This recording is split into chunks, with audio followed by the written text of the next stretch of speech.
Welcome to Stitching Tales, a podcast about all things sewing and what it's really like to run a sewing business, with your hosts Malena Hjerpe of Hazelhen Patterns and Johanna Lundström of The Last Stitch. Hey Malena. Hey Johanna.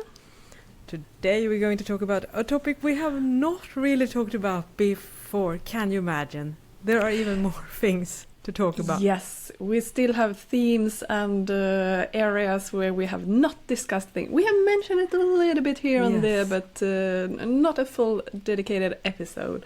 So yeah, what are we going to talk about today? Yes, we're going to talk about how to take care of your makes to make sure that they last a long time. Because if we put so much effort into sewing, which we do, then it's also really nice to be able to keep them for a very long time. And we also had this episode a while back when we talked briefly about washing, and I realized that you're an expert on washing, and I was like mind blown. So I thought we have to do a service to the world and spread the knowledge that you have to this even more, because washing is probably a big part of making sure that your garments last. So I right from the get-go, I can't claim that I'm an expert, but I have a little bit of an obsession with it.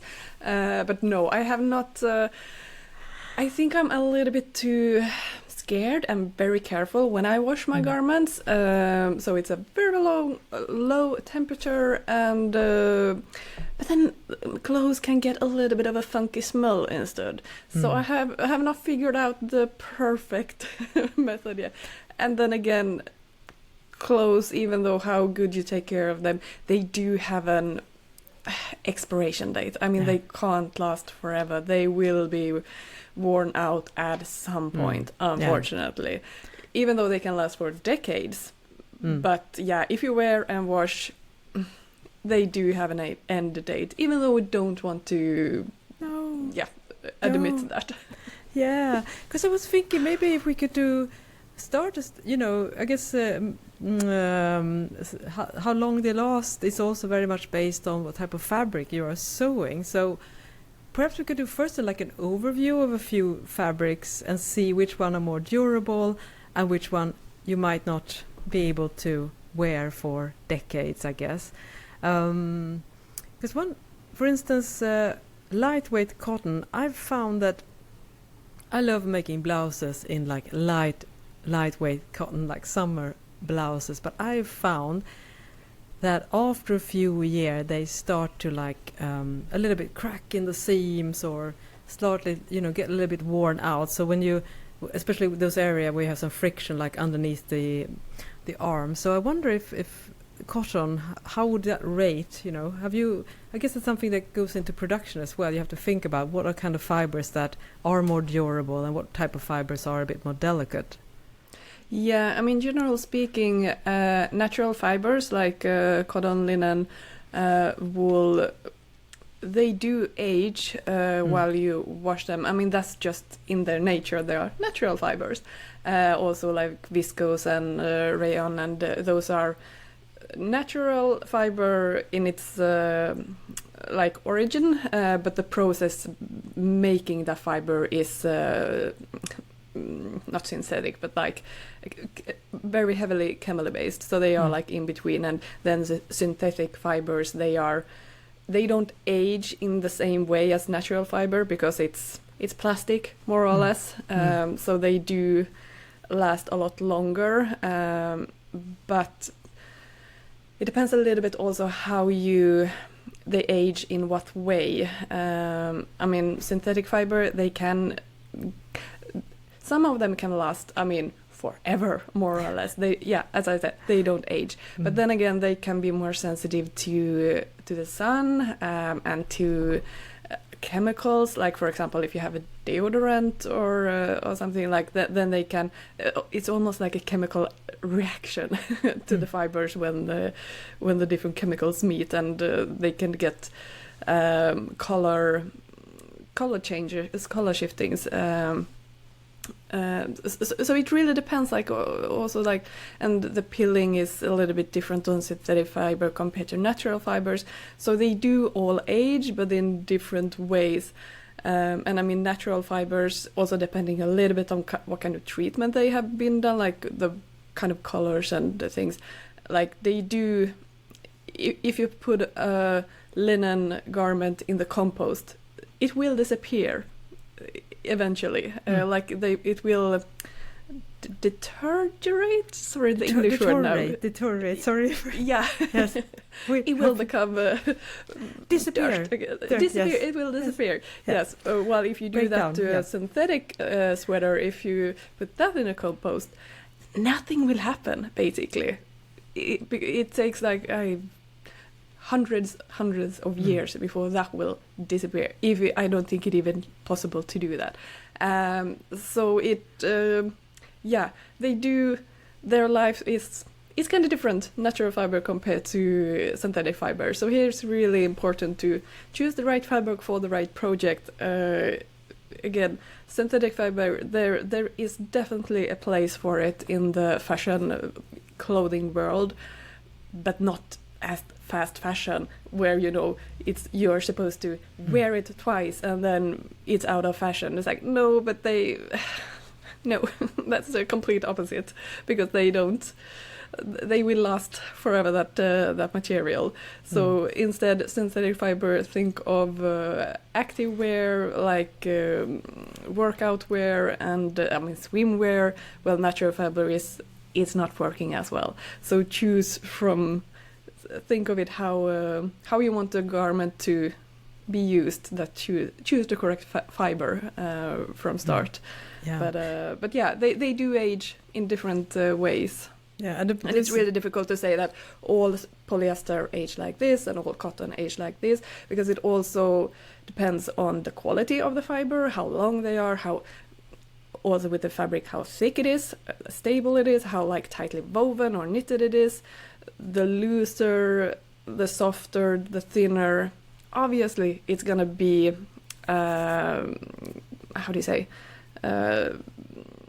as you mentioned with your blouse, it is gonna be worn out after a while. There's gonna get holes in it because it is so thin fabric. Thicker fabric, of course, it's gonna last a lot longer because it's thicker. Obviously, it's more durable in that sense. So it really it depends. It's no right short answer to this one. Yeah, so that's good. I think that's good. We are the podcast of nuances, because that makes me. I have a lot of things to say. First of all, I so agree with the activewear thing. I have sewn and bought activewear garments, and I would say, 10 years in, they look pretty much as new. Now, I'm usually not a fan of using overly amount of synthetic fibers for reasons that I think is pretty obvious to everyone, but I will say, from a sustainability point of view, it's very, very helpful, to have such good quality fabrics, because if you don't have to change your garment in 10, 15, maybe even more, then you have an absolute amazing investment. And it's the opposite of fast fashion, even though the fact that it's a synthetic material, compared to maybe a cotton t-shirt that is made out of not great quality cotton fabric. As we all know, cotton is not inherently a sustainable material, because it uses a lot of energy to produce a lot of water, and it wears out quite quickly as well. So maybe you can only have that t-shirt for a couple of years, and then it starts to break down. So it's sometimes I feel like there's a pull and tug between two things: durability on one hand and sustainability in terms of using material that perhaps breaks down easier in the environment. So I feel that's probably one of the trickiest thing when it comes to making a good choice in terms of materials. Yeah, absolutely, and something that is discussed a lot in the garment industry at the moment is closing the loop. We want to have you should already from the start think, how can this garment be recycled, so it's more environmental friendly in that sense. And I have always had a little bit of a problem with that. I mean, great idea. Yeah, of course, the landfills should not be filled with clothes that has been worn just a couple of times, or that, you discard it either because it breaks down or because it's not fashionable anymore. But for me, it's more like, but how do we make the garment last as long as possible, instead of thinking how it should end in the best way? It's like, no, but let's make it last instead, so we don't need to make so much new clothes put out in the world. Like, there is enough already. Let's make the things we produce better instead of thinking of how it should be ended. But yeah, anyway, that's a side note. Yeah, it's a side note, yeah. But yeah, usually when you buy fabric, you also get, maybe not on, they usually stand like a little care instructions, same as you have with clothes. So you see how it should be washed, what iron temperature it should have. It's not always like that, but if the fabric has it, make sure to take a picture of it or write it down, or sometimes you get that info when you buy the fabric, because it does tell a lot how you should care for it.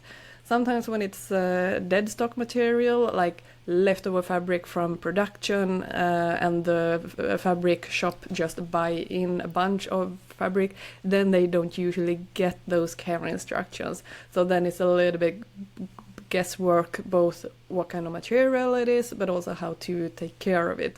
So then you need to be a little bit more careful. Usually have a little scrap fabric that you test, or both in the washing machine and with the iron setting, so there are no accidents. But yeah, the care label is as important on a real garment clothes as it is for the fabric in the fabric shop. That gives you a lot of details on how to take care of the garment so it does last as long as possible. Yeah. So if I'm going to give you a couple of different fabrics now that doesn't come with a care label. First of all, cotton lycra jersey, a fabric that I know a lot of our listeners like to sew with, and we do as well. So what would you say how should I treat that fabric? Yeah, usually cotton and linen also, they can be washed really warm temperature, like 60 degrees temperature. Now I have no idea what's in Fahrenheit, so sorry about that. It's just Celsius. Pretty warm. Pretty warm, really, really warm. The problem is then if you have a mix of, as you say, lycra in it, or spandex or elastan, that makes it, holds its shape better. And that is a synthetic fiber, and synthetics are usually, they can't handle the heat as good. So then it's definitely 40 degrees instead. To be honest, I rarely wash anything in 60 degrees. I think it's very hot for the fabric, and some can handle it no problem, but I'm a little bit scary. But then again, if you are bedding linen, for example, then it's usually 60 degrees because they are 100% cotton. But yeah, you also on the washing, what is it called? Tvättmedel. The washing detergent, maybe it's called, like washing powder or something like that. Yeah, exactly. The fluid or powder that you stuff put in your washing machine.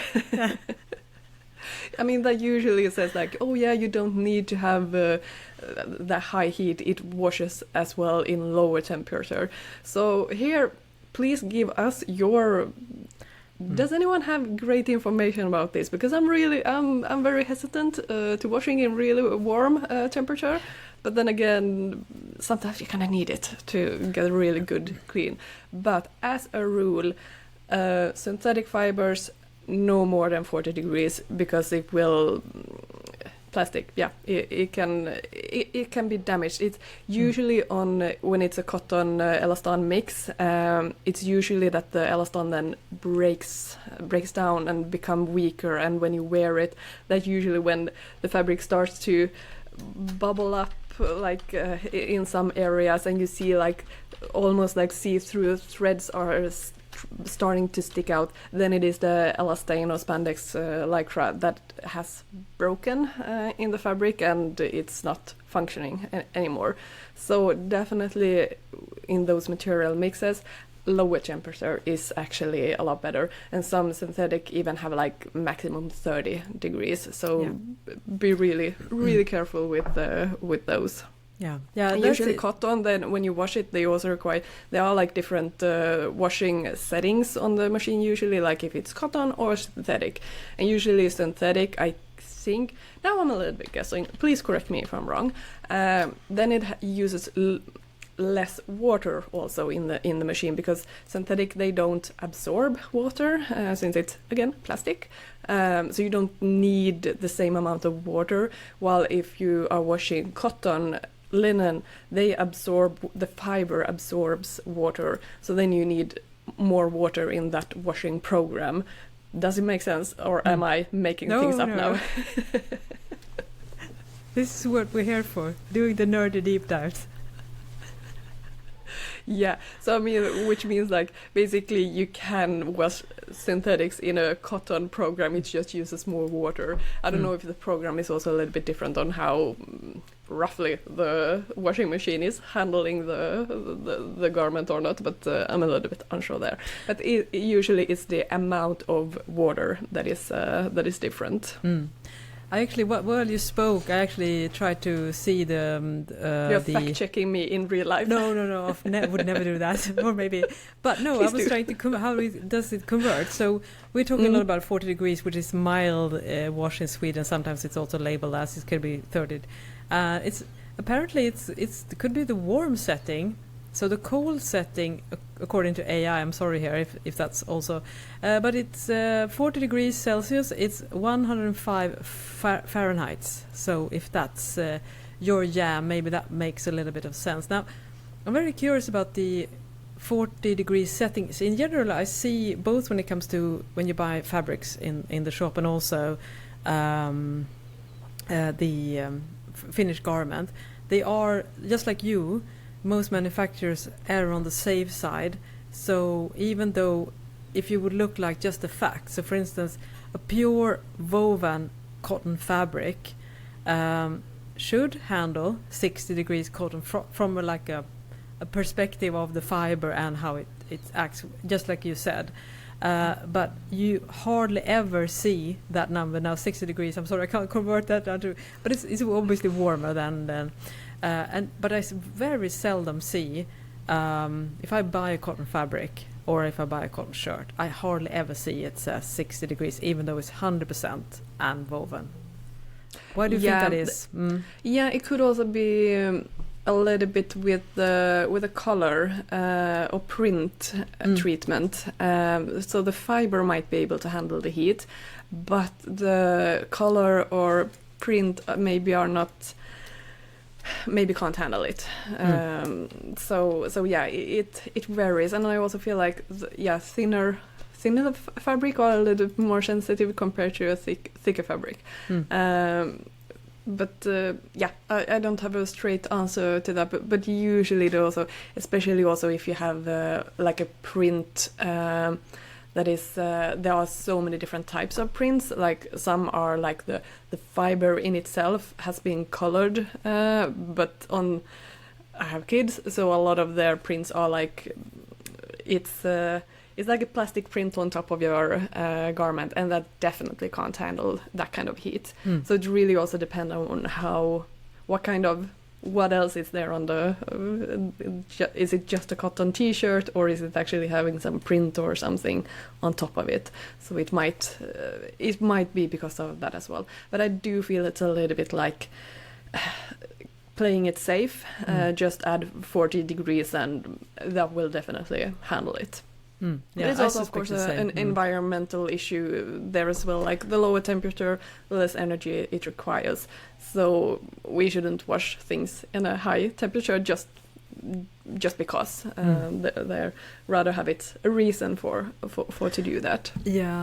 But I will say though, and now because we have the smartest listeners and viewers, some of you probably know that, but I will say as a caveat here that from those consumer blah blah blah authorities, I think I've heard and read that things are often not properly clean until 60 degrees, which is 140 Fahrenheit, if I do a quick conversion. So for instance, if you have underwear, they are supposed to be washed in 60 degrees, which you can't really, because today pretty much all underwear that we have available, either regardless if we make it ourselves or buy them, is either 100% synthetic or a cotton spandex mix. So as you say, so I just want to say that as a caveat.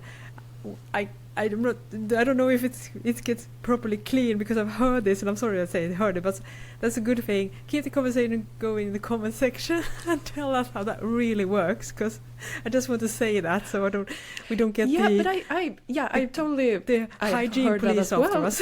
But that's also like, the high temperature kills the bacteria, then it makes it clean. But I feel it's a little bit same thing with washing your hands. I mean, either you wash away the dirt, the bacteria, the everything. You don't have 60 degrees on your water that you wash your hands. It's the soap, it's the water, like you wash the procedure away it. Rather exactly. than the... I mean, because your hands can't handle that kind of a heated water. I feel, isn't it a little bit the same with fabric clothes? Like you wash away the dirt, you don't kill it with high heat. Please, again. Please help us. Help us. That's a great thing. We're talking here a little bit out on a limb, but I think it's really good to keep the conversation going. And as we said, it's very hard to find any fabrics these days that recommend 60 degrees or 140 Fahrenheit. So what to do? I feel, again, it's a pull between what we're supposed to do and what we're actually able to do with the kind of fabrics that we are using in modern times. Do you use laundry bags, for instance, when you wash? Sometimes I do. It depends on, not as a rule, but if I have anything that is more delicate or that has like sequence or something like that usually have a like delicate program first of all, then I do put them in a laundry bag, because then I also usually turn them inside out so the sequins are not like rubbing against each other, or like if there is any detail or something on the garment, so then it's a little bit more protected. But yeah, laundry bag can be definitely a good investment to have. And I mean, obviously you can't push too much thing into the laundry bag. It needs to be a little bit of a room to move around there. But the movement in the washing machine, of course, that is gonna affect the garments as well. The more you wash it, the more it's gonna be slitage. I'm losing English words here. Wearage, breakage. Yeah, like it worn is down, going to be wearing, because they are like tumbling there in the washing machine, and also if you're using a dryer afterwards, like it is going to have effect obviously on the clothes. What I have a thing that I do right now, I don't know if it's good or bad, but I have on my washing machine there is like a program pre-washing, so then I use a little bit of Vanish there, and then the regular washing detergent in the regular wash. So it's a much longer program, and then I have a lower, like just 40 degrees. I find that works pretty well, and I also use a little bit of is it vinegar in the softener, like in the afterwash. That also takes away some of the bacteria, some of the the smell that can appear. And I have pretty long program, so I do find that pretty good. Unfortunately, with a longer program, the more it is gonna be, the fabric is easily more gonna break because it is a longer treatment for it. So it is it's really a balance. Sorry, we have no easy solutions for you. I think that's the theme of this episode so far. And I will also say that I am a big fan of laundry bags, and I actually, I have a communal washing room because I live in an apartment, and there's a bowl of washing bags, so there's always like 6 or 7. So I would say for me, anything, like if I wash a bra, I always put those in the washing bags because I don't want the hooks to get caught in other delicate fabrics that I am washing in a low temperature. If I've sewn a couple of tops in very lightweight knits and or even like knitted fabric or similar, like those I am terrified of snagging. So I also put these one garment each. So I would say get a set of laundry bags if you're like me and a little bit worried about, because that's such a bummer, especially also if you haven't like closed the zipper properly or you have something else that could snag. Maybe it's such a nice extra insurance to just put one garment each in.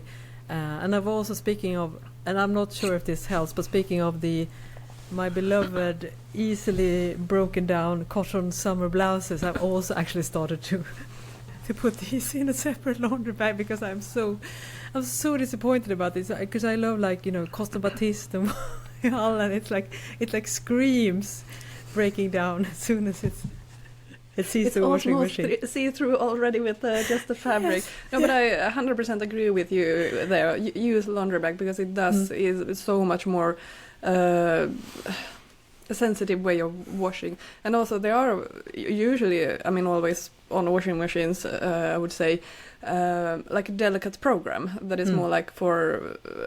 then it uses more water, and it doesn't tumble as much. It's not as heavy on the garment as the regular program is. So definitely use that, and then you can't have as many clothes in the washing machine at the same time as on the regular program. So definitely use that program for your more delicate wear. Absolutely, I think that's a great way of making our clothes last longer.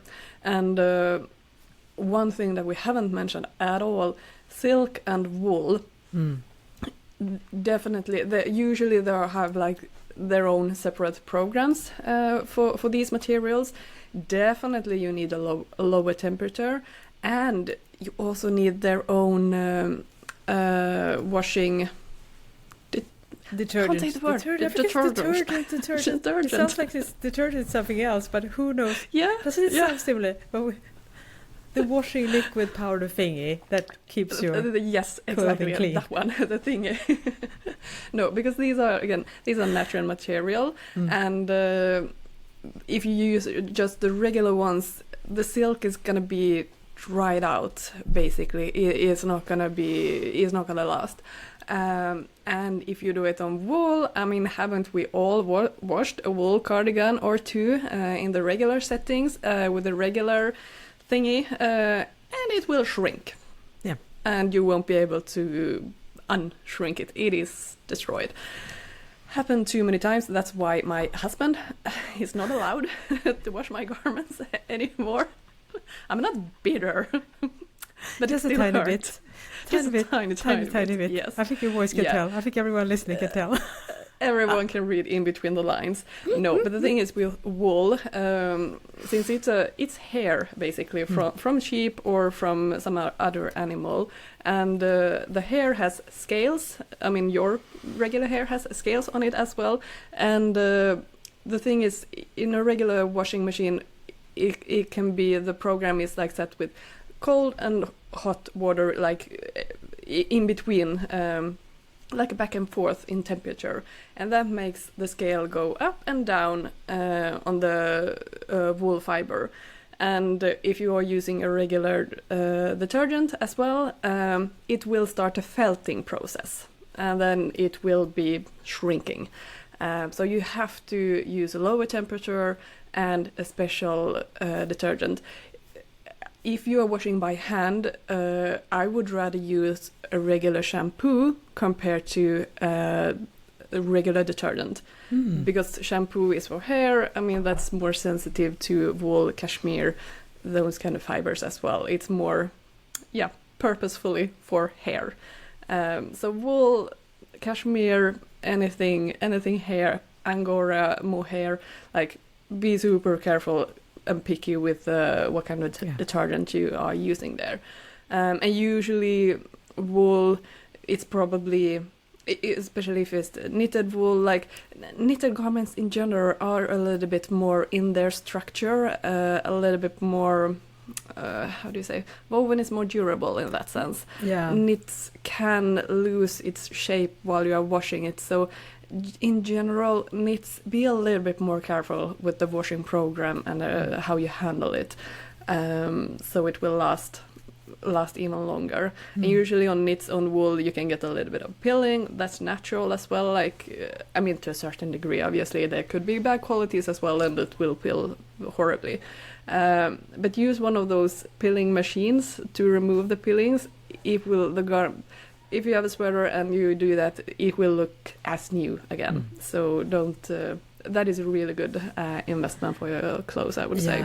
Absolutely. And I was say, speaking of pilling, again, I mean, it's sometimes it can be hard, both if you're looking for fabrics or buying a finished garment, but 100% wool, it's also so much easier to remove the pilling from, because if you pick a knit that has maybe 20% polyamide or nylon, those pilling, they will stick like similar. It's going to feel like plastic, and it kind of pulls, so you have to work much harder. Sometimes if you're lucky with good wool, you can just pick them a little bit with your nails and it's gonna remove. So again, a good argument for buying good quality fabrics, especially ideally with wool, getting a pure fabric without addition of synthetics, because it's going to look much nicer the longer the time, and because that's one of the risky fabrics, I would say, to buy mixes. Unfortunately, it's I mean, I'm not encountered any mix in wool knits that hasn't pilled in a very annoying way and hard to remove compared to regular wool. I mean, cashmere will always pill, for instance, just the nature of the knit, but it's much easier to remove. It's 100% than the addition. So try and see if you can find wool. I know it's not easy. Big fan, but it's a struggle. And it has a price tag for sure. Worth it. Unfortunately. No, but for some garments, definitely worth the investment. And here, try, if you want to do a wearable toile, you can choose a cheaper fabric and just making sure that the fit and details and everything is correct, and then you go on and buy the nice fabric. And speaking of wool, you mentioned when we talked about this in the previous episode, the fact that, because as we talked about the dreaded shrinkage, I mean, everyone knows. Maybe if you get it, you can buy one of my sewing patterns, either the Brisa beanie or the Tuva mittens, because they are great for felted wool. So if accidents do happen, you can turn them into a pair of mittens or a knitted beanie. Because otherwise you give it to a child. That's probably the only options that you have. Yeah, you can reuse them. Yeah, but apart from me talking about my past, you mentioned the fact that it not necessarily heat itself that can shrink. It's because of the quick temperature shifts, right? You said, I thought that was really fascinating, because I had no idea about that, and that why that's. It's a really good point. Yeah, that's why you can't use a regular washing program and just lower the heat. Well, I mean, technically, it's usually wool program is also a lot more careful tumbling within the washing machine, like barely any. So it's also treating the garment with so much more care. Wool can handle really high heat as well. I've mentioned it before in that episode that I saw on Instagram, that how to remove stain on a wool garment, and they were, I think it was like berry, blueberry, raspberry stain or something, and they more or less poured boiling water on top of the wool, and it was fine. Nothing happened. The stain were removed. But then again, it's not back and forth, this cold and hot water. There was no detergent there and there were no like rubbing the fabric fibers together so they could stick together like felting.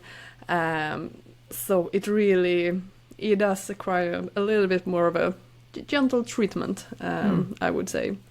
But in itself, it can handle heat. It's more everything around it, the treatment and everything. It's and some wools, there are a lot like non-shrinkage or like treatments you can do to wool also so it doesn't itch when you wear it. Yeah, it used to be called superwash. I remember that label back in the days. I'm not sure if it's prevalent now, but it's kind of a special treatment that is probably a little bit highly industrial and probably not great for the environment. No, and the thing is, the more you treat wool, the fiber, the less good, all the good quality, the natural qualities that it has will also be removed a little bit. Usually with the wool garments, you can actually hang them out fresh air if it's a little bit damp in the air, like moisture in the air, like the fabric in itself will not clean itself, but it will freshen up itself. Stains will obviously not be removed by itself, but you know, if there's an odor or anything on the garment, like it will freshen up because of the fiber. But the more the fiber has been treated chemically, the less of that effect is actually gonna have. And I've heard, now I can't say which treatment it was or which garment or like, but there is one way of treating the wool is more or less to have a synthetic coating on top of the fiber. Yeah, that's a superwash thing. I think that's superwash thing. Yeah, exactly. So it's wool, but it's covered in plastic, so it's like, kind of loses its point then. Yeah. So the more treatment, the less natural it is, actually, unfortunately. So yeah, there is a balance there, but obviously an itchy cardigan, it's you're not going to want to wear that, so no. There needs to be some treatment, but gentle treatments too. You don't want to lose the good qualities of a natural fabric. Yeah, I agree. It kind of ruins the point. Even though I didn't have a superwash sweater, and it looks as brand new many years in, so I was kind of happy about it. But I agree with you. It wasn't. It lost kind of the coziness, I would say, from regular wool. Just to bring back, because we talked a little bit in the beginning about fabrics. I think one thing is also good to know if you're like a fabric collector, fabric connoisseur. Sometimes we buy a fabric and then we wait years, maybe decades, for the right project to occur. And I will say that the way the fabric is stored during that waiting period, that can go on for a decade or more. That can also affect the durability of the fabric, because I have encountered this a couple of times when I bought like dead stock fabrics that has been in a store, so all vintage fabric.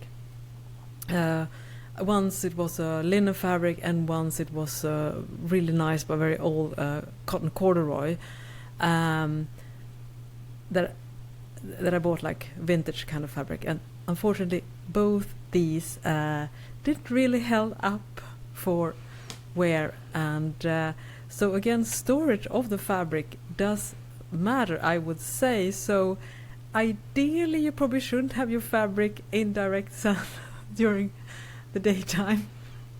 It's pretty to look at, but I'm just saying that you have to maybe think about the way you store your fabric, and the fact that, as you say, Malena, in the beginning of this episode, that natural fibers, they age, so that will affect the durability even before you have even started to make your project. So I just wanted to say that as a little side note to the discussion we had in the beginning.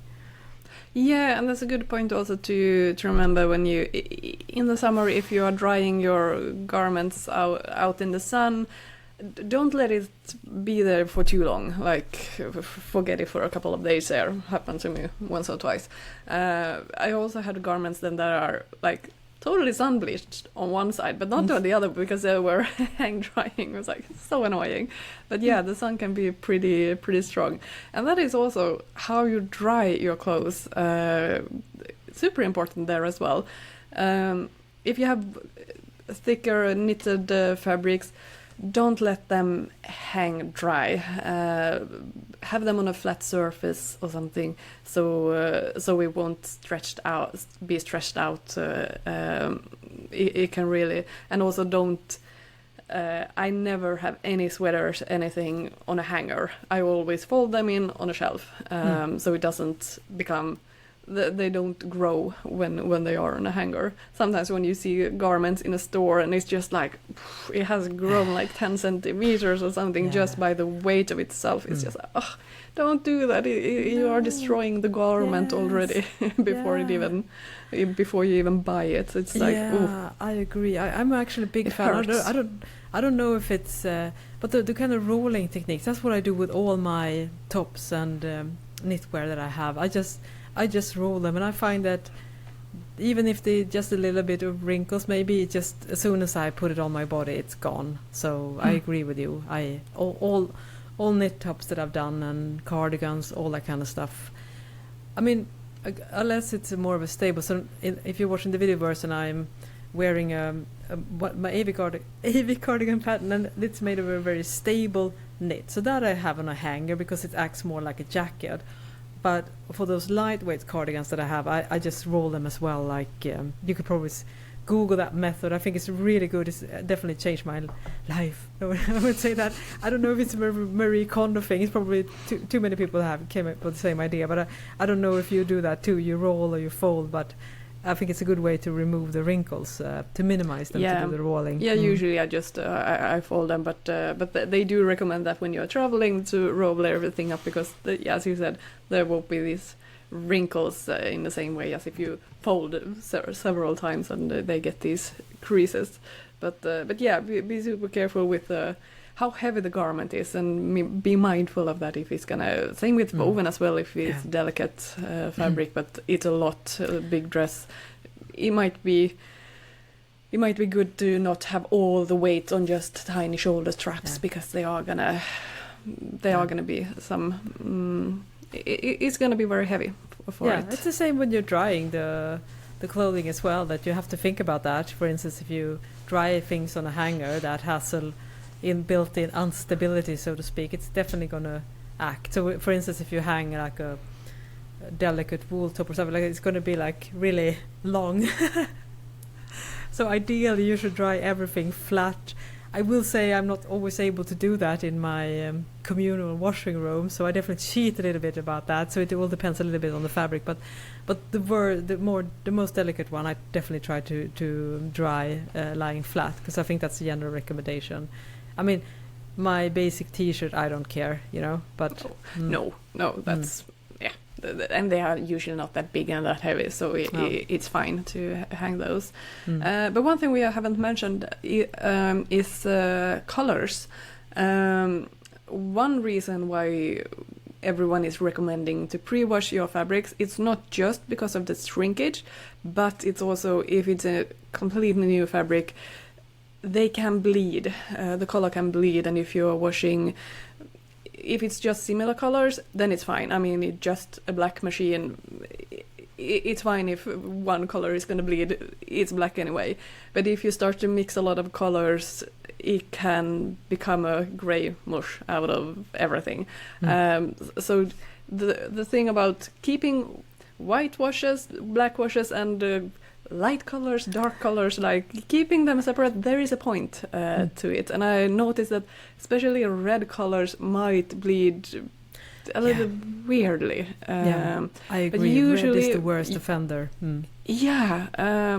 Now I'm picking information that I heard in school. I don't know if it's true or not. But yes, sometimes it is that if they say to wash it at 60 degrees a specific color, it is because also it is gonna be stabilizing the color to avoid it from bleeding. I don't know if it's true. I don't remember which material or which color it was, but sometimes it's also because of that the degree of the water effects. But usually most garments today, they are synthetic colors. They don't bleed that much. They are more stable than natural colors are gonna bleed more because they are more natural. Indigo, for example, I think is the most common one. If you have real indigo jeans, they are gonna bleed while you're washing it. But then they are also gonna age in a really beautiful way when you wear it, or mostly when you wear it. If you wash them, then the colors will even out a little bit, I would say. But yeah, the reason why today they mostly use synthetic colors is because it doesn't bleed as much, it doesn't age, but still a newly made fabric, they can bleed, so that's also a reason why you want to pre-wash your fabric, is because then you get away the most color residue, like the most, you remove that in the first couple of washes. Yeah, that's a very good point. So it doesn't affect the other clothes that you're washing. Yeah. That itself is fine, I mean, but the other clothes are going to get colored then, unfortunately. Yeah, and that brings me to a topic that I was going to address, denim and jeans, because yes, they do bleed, especially if you're sewing your own jeans and using dark denim, which is usually the starting point. If you buy jeans, I don't know if everyone is familiar with the jeans making process, but pretty much all jeans that you buy at a store, they are sewn using dark indigo color, and then they are run through a process that's using both mechanical and chemical washing methods to get that worn, whisking look. So they have already been through a pretty extensive washing, so they will probably not bleed as much because it's already washed away, and it's usually light denim or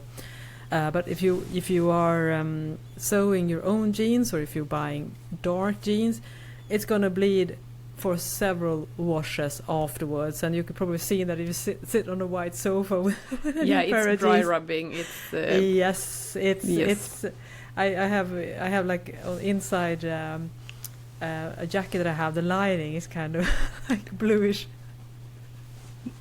of the same reason. So yeah, that's probably that. There you have like again, you want to accomplish two things on the same time. You want to prevent the fabric from bleeding, but you also want to preserve the dark color, which means that you will probably not want to wash the denim as much. And I would say the general recommendation is to use a mild, cold to mild washing, so up to 40 degrees, 30 to 40 degrees. I mean, theoretically, 100% cotton denim could definitely handle a higher temperature, but it's usually not necessary. And I mean, jeans heads. Yeah, it's usually because of the color that you want to avoid the really warm temperature. Exactly. So while the fabric can handle it, you should probably not do it. And if you're like really a jeans head and connoisseur, you wash the jeans as little as possible. And if you do sometimes soak them in the bathtub, which I can imagine that the water is going to be quite blue, so hopefully you can get the porcelain clean afterwards. I've not tried that, even though I've written a book about sewing jeans and done a course too. I am not that person. I just want to say that if you're wondering, no, I wash my jeans in regular washing machine, inside out. And of course, a lot of denim today also have the addition of lycra or spandex, which is another argument for going low on the temperature. So to me, I say you can definitely wash your jeans, but if you are sewing your own jeans, and if you are okay with them not being like really dark navy, I would say pre-wash the fabric twice before you cut it, just to make sure, because it also has a tendency to shrink a little bit after you've sewn it and things like that too. So yeah, I would that's probably one of the biggest offenders when it comes to color spillage, or what you call it, color bleed. Yeah, I mean, this denim is like its whole own world. Like so nerdy details that you can go into. When I was in school, I actually did my final exam was working together with a really small denim brand, and I did a little bit of an interview with him, the owner then, and he was like, yeah, you don't really indigo fabric. You don't want to wash the jeans for, I mean, I think it was like a couple of years or something, just so the 6 whiskers. Months, but but just so the whiskers, like they get that real authentic bleach, like you wear them down like in the authentic way, so it will look natural. And I was like, but how do you clean them then? I mean, you want to freshen them up after a couple of, I don't know, weeks at least, months. And he was like, yeah, but you can put them in the freezer, then it freshens up a little bit the same as you put out a wool sweater in the cold, in the fresh air. Like fiber, it's a natural. Cotton is a natural fiber, so it freshens up a little bit in the same way with when you have it in the cold freezer. And also dry clean, he said, because when you do wash them, obviously if they are gonna bleed, the color is also gonna even out the whiskers, right? whiskers. Exactly, it's gonna cover those desired whiskers for sure. Exactly. Yeah. But I feel like this is a whole. This is a whole it's a world on its own. Yeah, we could probably do an episode just about this particular, how to take care of your jeans and like removing spots without ruining them with a wash and whatnot. Yeah, but I feel that I felt like people are so dedicated, like yes, the but I true felt like, nerds, like they have dedicated methods, information, and it's a we are whole just world. Scratching the surface here. Yeah, We definitely. are aware of that. Yeah, but I thought it was good to mention because it definitely is a fabric that I know a lot of people like and enjoy both to buy and make themselves. So yeah, it's a good mentioning. Yeah, and it's funny, like because I think I mentioned this before, but like denim and linen, I think it's the only qualities or the only fabrics that actually they look more beautiful when they are aged. Yeah. Cotton, no, it looks worn out, but linen, soft washed linen and denims that has been worn, I mean, those are, the patina is like amazing on them. So I would definitely spend more money on those fabric because they will age beautifully, which will make them last longer compared to other fabrics that they will just look worn out. Linen, I think, look the most beautiful just before they are so thin that they will break. Yes, exactly. Yeah, I agree. I love linen, especially for summer. But I will also make an argument for 100% wool, because I also would say that's a really durable fabric. Absolutely. I mean, and if you take care of it and do as we say in this episode, if you invest in 100% wool, it's going to look fabulous many years to come. And I also found, and speaking of how different, because obviously synthetic materials, they hold color the best. So you will probably not be, you know, if you buy a red activewear fabric, it's probably going to look fine even a few years in. But if it's cotton, it's going to lose so much of that red deep color. But I will say that wool has also nice properties when it comes to retaining the fabric compared to say cotton and rayon, I think. So a big fan. Wool, linen, denim. That's your 3 key. Probably missed someone, but yeah, just do that and you will never have to buy anything new again. Yeah, absolutely. Those are the favorites. Yeah. I could live and die in those. Yeah, same. Oh, yeah, I need to get more linen. But we could probably do an episode now that we're actually moving into warmer weather. So even here in Sweden, who would have known? We're going to do an episode about summer sewing, because I have some actually summer sewing plans as well that could be fun to talk about, and you know, what kind of fabrics. I think we've done an episode previously, but it's good to do a recap. What kind of fabrics we like to wear for summer and all those things, and you know, what are our vibes in the summer? Is it linen? Is it shorts and t-shirt every day? Or is it wool? Because some days they aren't that warm in Sweden. Yeah, it's the weather can shift here, unfortunately. Yeah, it's a little bit unpredictable. Yeah. But yeah, as to sum this up, be careful with your handmade garments. They are precious, and you want to keep it that way. So using a laundry bag, turning garments inside out, that is also a great way of be careful with them, and washing with a more gentle, delicate program is also going to do a lot for them. And also think about how you dry them.